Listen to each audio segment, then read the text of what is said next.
2022 के विधानसभा चुनाव से पहले समाजवादी पार्टी का कई दलों के साथ गठबंधन हुआ था, लेकिन वो धीरे धीरे करके एक एक करके टूटता जा रहा है। महान दल ने अपना गठबंधन तोड़ दिया। उनका कहना है कि धोखा हुआ उनके साथ, उनको कहीं एडजस्ट नहीं किया जा रहा है।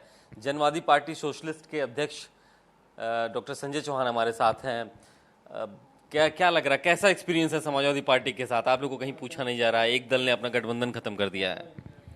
देखिए, भाजपा की नीतियों के अगेंस्ट समाजवादी और जनवादी विचारधारा में ही इस प्रदेश के पिछड़े दलितों का हित निहित है। यह अलग बात है कि आज जो विधान परिषद में अखिलेश यादव जी ने निर्णय लिया, मुझे एमएलसी नहीं बनाया गया। और बात मुझे इस बात का मुझे दुख नहीं है कि मुझे नहीं बनाया गया, दुख इस बात का है कि मुझे क्यों कहा गया, मुझे भरोसा क्यों दिया गया। अगर मुझे नहीं कहा गया होता, मुझे भरोसा नहीं दिया गया होता और मुझे चुनाव लड़ने से रोका नहीं गया होता, तो मैं भी विधानसभा में चुनाव लड़ता और बहुत सारी ऐसी सीटें थी जहां से मैं जीत करके आता। और मैं चुनाव लड़ने की अगर बात किया तो मुझे कहा गया कि नहीं, आपको विधानसभा नहीं लड़ने, आपको तो ऐसे भी एमएलसी, आपकी सीट पक्की है। और आज समाजवादी पार्टी ने जो निर्णय लिया, इस निर्णय से हम ही नहीं बल्कि हमारे पार्टी के कार्यकर्ता भी दुखी हैं। विधानसभा चुनाव नहीं लड़ने दिया गया, एमएलसी नहीं बनाया गया, उन्होंने तो अपना निर्णय ले लिया। अब आपका क्या निर्णय है? क्या ये गठबंधन बना रहेगा या अपने रास्ते अब अलग करेंगे? एक पार्टी महान दल है, उसने कहा कि जब हमारी ज़रूरत नहीं है समाजवादी पार्टी को तो हम उनके साथ क्यों रहें? देखिए, हम अपने पार्टी के पदाधिकारियों की बैठक बुलाएंगे, अपने साथियों से बात करेंगे, फिर अखिलेश यादव जी से भी इस विषय पे बात करेंगे, फिर उसके बाद मैं निर्णय लूँगा कि मुझे क्या करना है आगे। तो आप मानते हैं कि धोखा हुआ है एक तरीके से? जो वादा खिलाफी हुई, बात हुई थी, कमिटमेंट हुआ था, वो तोड़ा गया। निश्चित तौर पर जो कहा गया वो नहीं किया गया। मुझे विधानसभा के चुनाव में भी मेरे कार्यकर्ताओं को अपेक्षित टिकट नहीं दिया गया, उसके बावजूद भी मैंने समाजवादी पार्टी का साथ दिया। मेरे पास विकल्प था भाजपा के साथ जाने का। भाजपा हमें समाजवादी पार्टी से ज़्यादा सीटें भी दे रही थी, उसके बावजूद भी मेरा ध्येय हमेशा भाजपा के खिलाफ रहा और हमेशा से ये मेरी सोच रही कि मैं अखिलेश यादव जी को मजबूत करूं और अखिलेश यादव जी के साथ चल करके भाजपा के पूंजीवाद और फांसीवाद का जवाब दूं।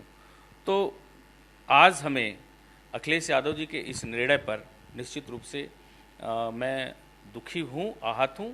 और यह आहत इसलिए हूं कि मेरे पार्टी के पदाधिकारियों में निराशा है, पदाधिकारी दुखी हैं। और दुख इस बात का मुझे है कि सिर्फ मुझसे कहा गया होता तो मुझे कोई दिक्कत नहीं थी। हमारे पार्टी के मीटिंग में इस बात को कहा गया, एक एक पदाधिकारी को यह भरोसा और विश्वास दिलाया गया, ये मेरे लिए दुख का विषय है। जो गठबंधन धर्म होता है, उधर देखिए शिवपाल यादव नाराज हो गए, वो अलग हो गए, उनकी पार्टी अलग काम कर रही है। महान दल से केशव देव मौर्य वो अलग हो गए। ओम प्रकाश राजभर भी नाराज बताए जा रहे हैं। आपको भी नहीं पूछा गया, तो ये गठबंधन धर्म का पालन नहीं हुआ क्या, या समझ से बाहर हो गया, एक दूसरे को समझ नहीं पाए? देखिए, अगर बात ओम प्रकाश राजभर की किया जाए तो ओम प्रकाश राजभर को जितनी सीटें विधानसभा में चाहिए थी, उससे ज़्यादा सीटें अखिलेश यादव जी ने उन्हें दिया। उनके बेटे को भी विधानसभा का चुनाव लड़ाया, केशव देव मौर्य को भी उनके बेटे और उनकी पत्नी को चुनाव लड़ाया। तो उन्हें जो चाहिए था विधानसभा के चुनाव में ही अखिलेश जी ने दे दिया। मुझे यह कह करके मैं अपने परिवार के किसी व्यक्ति के लिए टिकट मांगा, न मैं पार्टी के सामने टिकट को लेकर के कोई समस्या खड़ा किया। और मुझे ये कहा गया कि आपको विधान परिषद में भेज दिया जाएगा, इसलिए सीटें कम भी मिल रही हैं तो कोई दिक्कत नहीं है। और मैं भी सोचा कि मुझे सीट कम भी मिल रही है तो कोई बात नहीं, पार्टी का नेता स्टेब्लिश हो जाएगा तो आगे संघर्ष करने में आसानी हो जाएगी। ऐसा तो नहीं कि छोटा दल है इसलिए बहुत ज़्यादा तवज्जो नहीं दी जा रही है? मेरा दल छोटा हो सकता है, लेकिन मेरा जनाधार और मेरा समाज छोटा नहीं है। उत्तर प्रदेश के सारे जिलों में मेरा जनाधार है, मेरे वोट हैं। और यह हो सकता है कि मेरे होने का एहसास समाजवादी पार्टी को ना हो, लेकिन खोने का एहसास ज़रूर होगा। अखिलेश यादव के साथ हैं या नहीं, क्या है भविष्य? आजमगढ़ का लोकसभा का उपचुनाव चल रहा है और ये मामला उपचुनाव के घोषित होने से पहले का होता तो मैं तय करता। मैं अभी भी चाहता हूँ अखिलेश यादव जी के साथ चलना और मैं उनसे मिल करके बैठ करके बात करूँगा। और आजमगढ़ लोकसभा के चुनाव में भी फिलहाल मैं समाजवादी पार्टी की मदद करूँगा। तो बहुत स्पष्ट रूप से डॉक्टर संजय निषाद का कहना है कि धोखा हुआ है एक तरीके से उनके साथ, क्योंकि उनको वायदा किया गया था, विधान परिषद की एक सीट ऑफर की गई थी, वो नहीं मिली है। तो ऐसे में उनका कहना है कि एक दफ़े वो अखिलेश यादव के साथ ज़रूर बैठेंगे, अपने पार्टी के नेताओं के साथ बैठेंगे, बात करेंगे, लेकिन आहत ज़रूर हैं और इस पर आगे आने वाले समय में कोई बड़ा निर्णय ज़रूर लेंगे। कैमरा पर्सन अरशद के साथ अभिषेक पांडे, भारत समाचार, लखनऊ।